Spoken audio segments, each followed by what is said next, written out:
Our mission at Flexboard is to transform consumer electronics as we know them. Our team consists of 3 undergraduates in the Jerome Fisher program in Management and Technology. So each of us will graduate with dual degrees in Business from Penn's Wharton School and in Engineering from the School of Engineering and Applied Science. David Jakubowicz is studying Systems Engineering, Operations, and Entrepreneurship.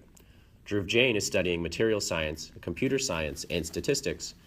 Finally, Ejay Noor Shahin is studying Electrical Engineering, Finance, and Management. Ejay was also a member of the runner-up team in last year's Y Prize and is a researcher for the Mack Institute for Innovation and Technology. Between the 3 of us, we have the experience, expertise, and ambition to take our product to market. As a quick review of the ultra-thin plate technology, it is between 25 and 100 nanometers thick and made of aluminum oxide. Distinctive honeycomb corrugation permits these plates to be manipulated and always return to their original shape, unlike thin planar films like plastic wrap that collapse. The plates are also several magnitudes lighter in weight than objects of similar size. Consumer electronics have been trending for some time now toward being thinner and lighter. The new iPhone 7 is a remarkable 7.1 millimeters thin and weighs just 4.87 ounces. LG also recently showed off its 0.97 millimeter OLED TV. While technology has been transforming rapidly in recent years, one limitation has not yet been resolved: the circuit board. The circuit board is essentially the skeleton of an electronic device. It supports and connects the electronic components using conductive tracks, pads, and other features cut from copper sheets and mounted on a non-conductive substrate.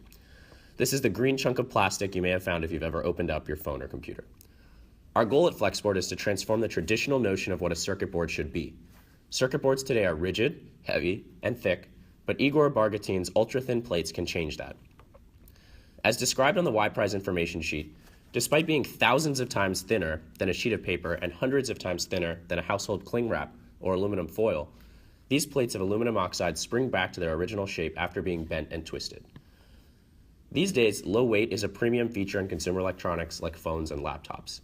Recent developments have made it even possible to implement flexible displays in these devices as well.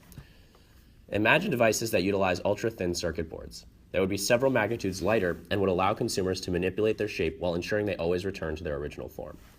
This is immensely useful in products ranging from personal computers to automotive systems. According to IPC, the global trade association serving the printed board and electronics assembly industries, the global circuit board market represented a $58.6 billion opportunity in 2015, reflecting 2% real growth from the year prior. The flexible circuit market also grew to $10.2 billion in 2015, and that growth far outpaced the growth of rigid circuit board production, reflecting a demand for the malleability of devices. The time is ripe for disrupting this decade-old industry, and the opportunity is obvious. While flexible circuit boards have recently become popularized around the world, they do not present a significant risk to the success of Flexboard. Flexboard will ride the wave of flexible circuit board popularity and therefore not really compete with the traditional printed circuit boards. With regard to existing players in the market for flexible circuit boards, Flexboard's higher degree of malleability and lighter weight, we are confident that over time we will be the most prominent source of flexible circuit boards. Our execution plan consists of 5 steps. First, we plan to conduct market research to verify demand for malleable and ultralight circuit board technology in devices such as TVs, smartphones, and computers. The next step is to develop a proper design that incorporates economic and technical constraints and keeps them in continuous balance. We then need to go through each phase of the design process and ensure that each component will do what the specification requires it to do using mathematical processes and large-scale computer simulations of the design in order to troubleshoot. One of the most important phases of development will be to prove that existing circuit board technology can be replaced with ultra-thin plates and maintain and/or improve device functionality using the breadboarding method. Finally, we will have to develop and maintain relationships with our customers, who will predominantly be processor and chip producers like IBM and Intel. With funding and resources from the Y Prize competition, our team hopes to revolutionize the way that consumer electronics are manufactured. Thank you for your time and consideration.